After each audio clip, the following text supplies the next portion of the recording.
Session 10. I'd like to begin this final session with two true stories that illustrate the value of persistence and perseverance in any of life's endeavors. The first story is about a mountain climber named Don Bennett. After successfully scaling 14,000-foot Mount Rainier, one of the highest mountains and most difficult climbs in the United States, Don Bennett was interviewed about the experience by a local reporter. "How did you do it?" the reporter wanted to know. "How did you keep going for 14,000 feet and not giving up?" Bennett thought for a moment before answering. Then he spoke slowly, trying to get the reporter to understand the mental process that led him to the peak of that mountain. "Starting months before the climb," Bennett said, "I created a vision of myself at the top of the mountain. That vision was so real that I could actually feel the cold wind blowing in my face, and I could see the spectacular mountains and valleys all around me. I saw and felt this vision 100 times a day. It inspired me. It motivated me. It kindled my determination to see the climb through to the end. During the climb itself," he continued, "I drew upon my vision for inspiration. When the going got tough, I saw myself at the top of that mountain just as clear as could be. And then finally, I reached my goal and my vision became a reality." The reporter was impatient with Bennett's explanation. Yeah, he said, "I've heard all that vision stuff before. But that doesn't explain how you did it. You're an amputee. How did a one-legged man climb a 14,000-foot mountain?" Don Bennett looked the reporter straight in the eye and said quietly, "One hop at a time. My vision became a reality, one hop at a time." Our second true story takes place during the last few weeks of World War II. Don McCall was a seaman on the Navy ship Indianapolis, which at the time was cruising the Philippine Sea. Suddenly, the ship was struck by Japanese torpedoes, and immediately it began to sink. McCall was asleep below decks when the first torpedo hit. He instinctively grabbed his life jacket and made his way up to the deck as the ship began to roll over. As he launched himself into the churning sea, the ship sank, taking 300 men with her. Another 900 or so had been pitched into the water. "I made up my mind that I was in big trouble," McCall told an interviewer, "and I also made up my mind that I would do whatever I had to do, no matter how painful, to survive." The first thing McCall did was to move away from the other survivors and float alone. He knew about the dangers of mass panic, especially if there was a shark attack, and he knew he'd stand a better chance if he stayed away from the other men. McCall also protected himself from exposure in the blistering sun by keeping a life jacket over his head. He kept a hose on his person so he could retreat underwater in case of a Japanese attack. And most important, he kept in mind the lesson he had learned about the danger of drinking seawater, no matter how thirsty he got. For days, McCall watched men succumbing to mass panic and hallucination. He watched them being torn apart by sharks, while he escaped attack by remaining perfectly still. He watched them drinking seawater and dying of dehydration, while he swallowed his own desire to drink. He watched them dying all around him, while he remained alive. 4 days later, a Navy patrol boat plucked an exhausted 90-pound McCall out of the sea. He had survived 4 days without food or drink in the blistering sun, in shark-infested waters. An incredible feat, and he had proved the power of self-discipline even in holding death at bay. Like mountain climber Don Bennett, McCall never lost sight of his vision, staying alive. He used all his knowledge and skill to make that vision come true. He resisted drinking seawater to get immediate gratification of his thirst, which would have killed him. And he found creative solutions to the problems of exposure to the sun and Japanese attack. Both Bennett and McCall used self-discipline to endure terrible physical hardship and achieve seemingly unachievable goals. Your own goal may not seem as urgent as theirs, but the principle of achieving it remains the same. Through vision, commitment, patience, and creative application of knowledge and skill, you can see your goal through to the end. But the ultimate key to your success is what this session is all about: persistence and perseverance. In this session, you're going to learn what persistence and perseverance are really all about. You'll be taught how to develop both of these critical qualities through the application of 5 simple principles. You'll find out how to turn problems and setbacks, even agonizing situations, into positive learning experiences that will actually bring you closer to the realization of your goal. And you'll understand the value of never giving up, no matter how tough the journey gets or how endless it seems. First, let's define the words persistence and perseverance. Is there a difference between the two? Yes, a subtle one. Persistence means never giving up. Perseverance means persisting in spite of hardships, opposition, and setbacks. Mountain climber Bennett and Navy seaman McCall displayed both persistence and perseverance in their heroic efforts to reach their goals. Bennett had to use his one leg to hop at least 30,000 times to get up to the top of Mount Rainier. McCall had to stay calm and follow a life-saving plan while spending 4 days in shark-infested waters without any food or drink. These men reached their goals because they had already developed the qualities of persistence and perseverance. Now you are going to learn how to develop these qualities too. There are 5 crucial steps involved in learning how to develop into the kind of self-disciplined achiever who never quits and never loses sight of his or her goal. Listen carefully while I outline each one. The first step is to rekindle and refuel your vision and purpose every single day. Remind yourself daily of the rewards and benefits that await you when you successfully realize your goal. The emotion you draw from these constant reminders of why you're working so hard and giving up so many things will sustain your powers of persistence and perseverance. The second step is to firmly anchor the following attitude deep within your heart and mind. I can achieve anything I set my mind to. Nothing is impossible for me to achieve if I want it badly enough and am willing to pay the price for it. No matter how much hard work it takes, no matter how long it takes, no matter how difficult it is, I can and will achieve my goal. I will never forget that a journey of 1,000 miles begins with a single step. Step 3. Realize that obstacles are going to arise and setbacks are going to occur. Keep in mind that these difficulties are really opportunities to learn. Every obstacle that you overcome, every setback you bounce back from, strengthens your character and makes you smarter and stronger. Whatever you do, don't try to hide from or ignore problems. They never go away by themselves.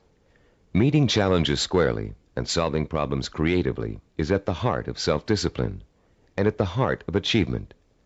As Benjamin Franklin said, those things that hurt instruct.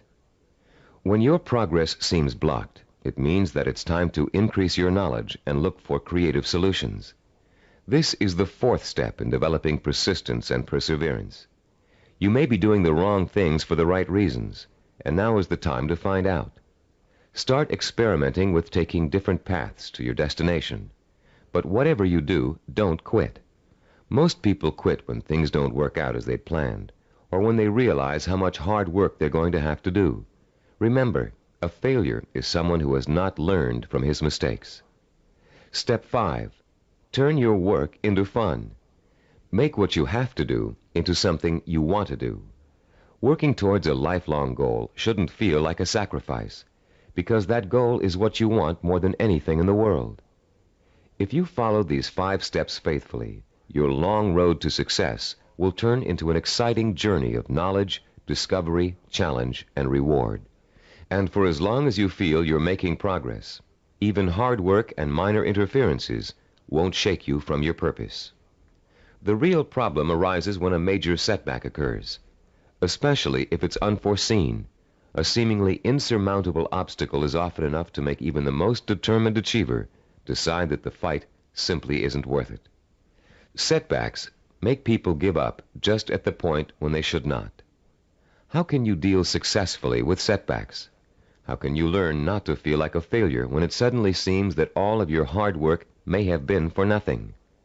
There are 5 ways you can turn every setback you encounter into a learning experience, one that will leave you stronger and wiser and more determined than ever to keep working toward your goal. Listen carefully while I outline each one in turn. First, never try to ignore a problem or handicap. Deal with your problems directly. Don't avoid them or try to hide from them. If you want to start a business but can't find people to back you up financially, that doesn't give you the right to plunge into your project with no capital and a lot of ideas for spending money. If you want to become a doctor but don't have the grades to get into medical school, it won't help you to start applying to schools you know you can't get into. When you have a problem, study it from all angles and try to determine the best way to proceed. Which brings us to our second point. Don't blame other people for your setbacks, and don't chalk it up to bad luck. You make your own luck in this life, and you have to solve your own problems. Learn to tackle them head on, being as realistic as possible and as level-headed as possible. Mentors can often provide a great deal of help in a bad situation. Try acting as if you are your own mentor. What would he or she do in your situation? Or what has he or she already done to overcome an obstacle similar to yours? Third, continually strive to strengthen your qualities of self-discipline. Setbacks often occur because of weaknesses in certain areas. Try to turn those weaknesses into strengths. Be your own severest critic, but not your own worst enemy. Don't tell yourself, I failed. Tell yourself, I slipped, but I'm going to pick myself up and go on. Fourth, in almost every setback, there's a seed of opportunity, a silver lining, if you will. Find it and use it. You may find yourself taking a slightly different path to achieving your goal than you first imagined, but you'll get there just the same. Take the new path and see where it leads you. Following this philosophy helps take the emotional sting out of setbacks and is a good antidote for discouragement, and it's a healthier way to react to a bad situation than deciding to give up. Fifth, always remember that no matter how difficult a problem is, or how insurmountable it seems, there's always a solution. A problem is only really a problem if you think you can't solve it. If you take the attitude that every problem has a solution, and you approach your problem with an open and creative mind, you'll find that solution. A young woman we know named Carol Napier was faced with and managed to overcome the kind of setbacks that might make anybody want to give up. Her story is so inspiring that we'd like to end this session with her example of what it's like to be a self-disciplined achiever who never quits no matter what. At 26, Carol had a degree in marketing and a good job as a marketing assistant, with an eye to moving up in the company she worked for as soon as there was an opening for a higher position. Carol had diabetes, diagnosed when she was 12, but had always been able to keep it under control with insulin shots, and had always lived a perfectly normal, relatively healthy life. In the spring of Carol's 26th year, she began having trouble with her eyes. Doctors told her that her diabetes was causing her to slowly lose her eyesight. At first, Carol refused to believe it, but when she began having trouble driving, she realized the doctors were right, and she would have to re-evaluate her job and her purpose in life to deal with the problem of approaching blindness. But before Carol could come up with a solution to that problem, her kidneys also began to fail. Ultimately, she needed a kidney transplant, which was done successfully when she turned 27. Everything seemed to be going fine when a sudden episode of insulin shock left Carol paralyzed from the waist down. Carol recalls wanting to quit then and there. At that point, I just wanted to go to sleep and never wake up. The depression got so bad that I realized I couldn't go on this way. I only had one choice, and that was to get myself out of this. Slowly, Carol regained her strength, learning to walk again with the aid of physical therapy. She rewarded herself for her progress by making a trip across the country alone to visit her parents for Thanksgiving, a trip friends tried to dissuade her from taking, but which proved to Carol that she could still make it on her own. Today, Carol is attending college, studying for a master's degree in rehabilitative education. She has decided to spend the rest of her life helping people face and overcome problems like hers. She is completely blind and still walks with a cane, but that has not stopped her from pursuing a goal many healthy people would find difficult to achieve. The key to reaching any goal is to develop the strength of character that makes you refuse to give up, no matter how bad things look. The most amazing thing about persistence and perseverance is that they make it almost impossible for you not to succeed in your endeavors. In this session, you've learned the importance of not being a quitter, of learning from your mistakes, and of keeping an open mind when it comes to finding creative solutions to problems you may think are unsolvable. We're now coming to the end of the neuropsychology of self-discipline. And now is a good time to reflect on what you've learned and how far you've come.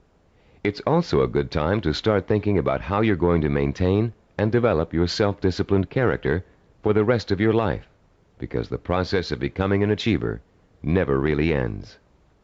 In the years to come, you'll find yourself learning from trial and error, from accomplishments, from setbacks, from disappointments, from rewards, from the feeling of satisfaction you get when a job has been well done.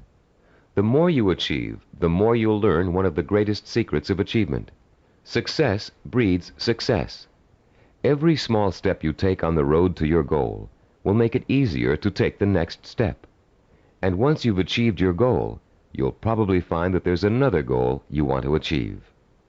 Along the way, you'll delight in the process of watching yourself in action, making corrections in your methods and strategies as you strive toward your ultimate goal and the hundreds of smaller goals you will successfully reach on the way. Let's talk about the milestones you've already passed. In Session 1, which you listened to some time ago, you uncovered the master key to your highest potential, self-discipline. We defined self-discipline as the ability to work systematically and progressively toward a goal, to become positively obsessed with that goal, and to let that obsession lead you to accomplishment. We talked about the problems caused by lack of self-discipline. We learned about the waste of potential, the drifting from job to job, from relationship to relationship, of the person who has no real sense of purpose and an undisciplined approach to life in general. We also talked about the problems of wanting immediate gratification and how that always leads to failure because it means refusing to pay for success with hard work. There is no other way to be successful except through hard work. The words pay for shouldn't bother you. All accomplishments come with a price tag, just like something you might want to buy. And just as you will save for an item you really want to buy, cutting your budget and making financial sacrifices, you should also be willing to make sacrifices in order to reach your goal. You may have to give up time, recreational activities, other priorities in your life. But it won't be difficult to do, because reaching your goal will become a more important source of pleasure. In Session 2, you were introduced to the 10 characteristics of the self-disciplined achiever. These characteristics served as a model against which you could compare your own strengths and weaknesses. Let's review them quickly now, to refresh your memory and see how far you've come in absorbing the principles of this program. First, self-disciplined achievers have a strong sense of purpose. They have a cause or direction to which they have chosen to dedicate their lives. This cause gives them meaning in their lives and a reason to exist. Second, the self-disciplined seek out positive role models, called mentors, to teach them how to best approach their goal and overcome setbacks and obstacles along the way. Third, self-disciplined achievers use sensory images to provoke the kind of emotion that keeps them working toward their goal for as long as it takes to achieve it. Fourth, those possessing an iron will dwell on the fulfillment of their vision rather than on fear and failure.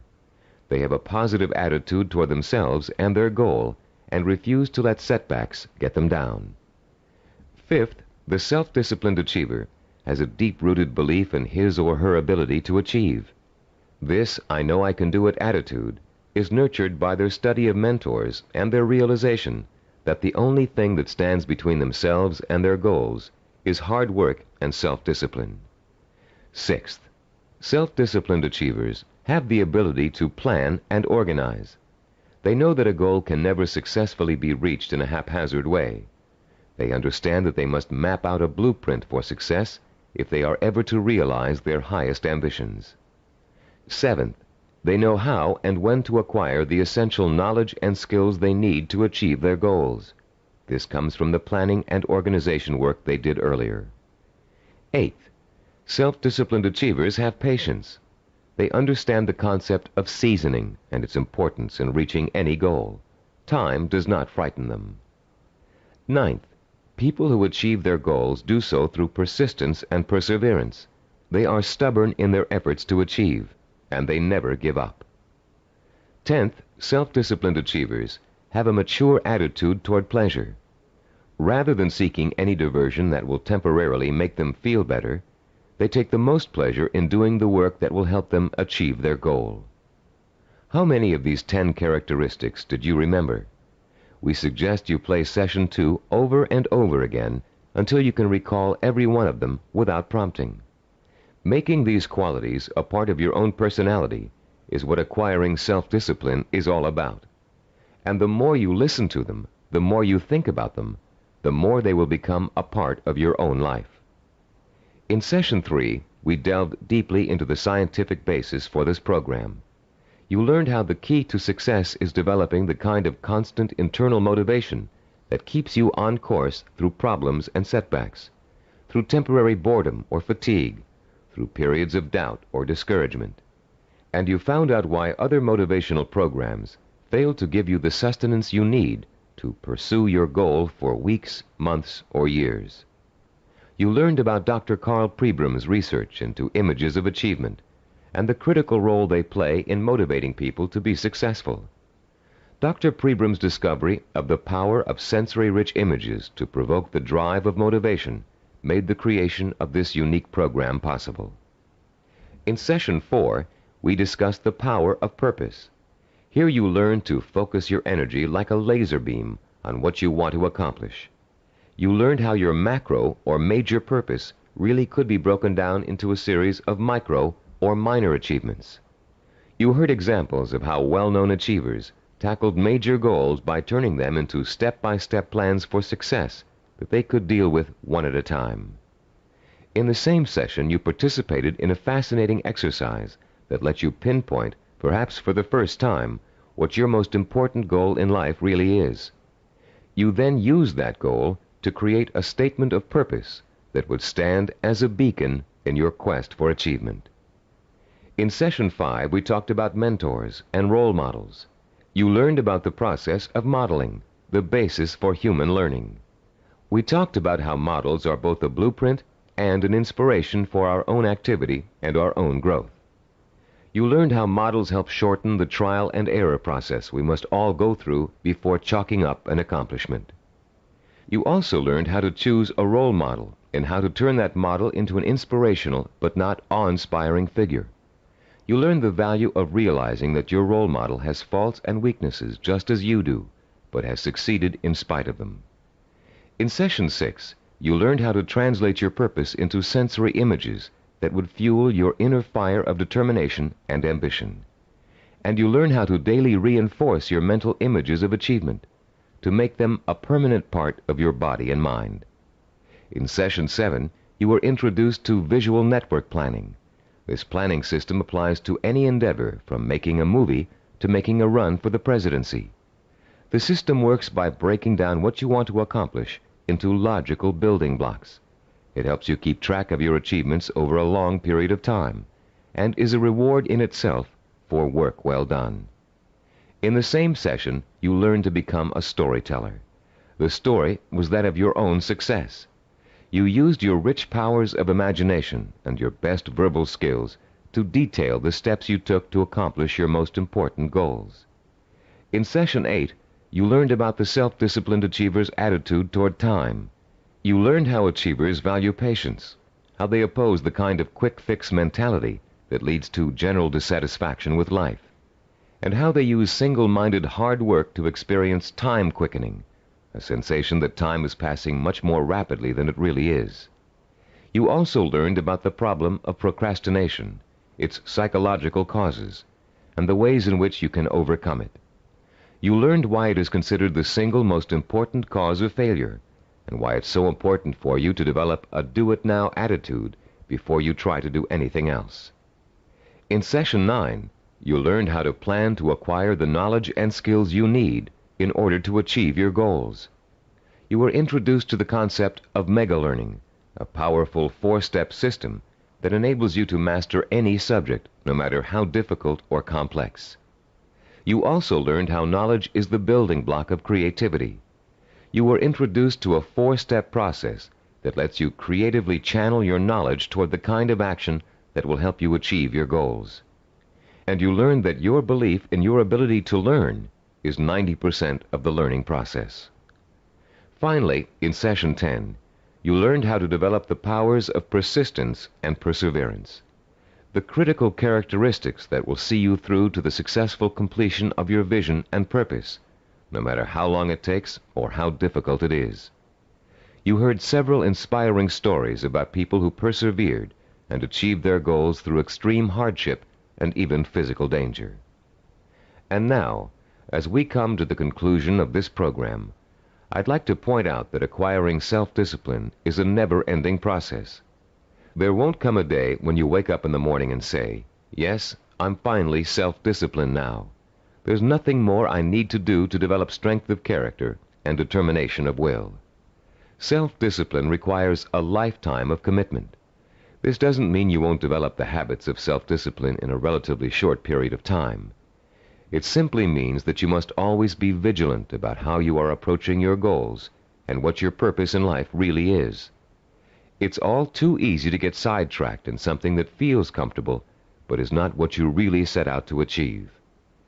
Every small victory will become a cause for celebration, and a chance to renew your faith in your own ability to achieve whatever it is you want in life. And as you achieve it, you will find yourself becoming the kind of person you've always admired, the kind of person who could pursue a goal so single-mindedly, so stubbornly, and so patiently that he or she could not help but achieve it. I'm Richard Gebhardt. Thank you for joining me in this Cybervision program.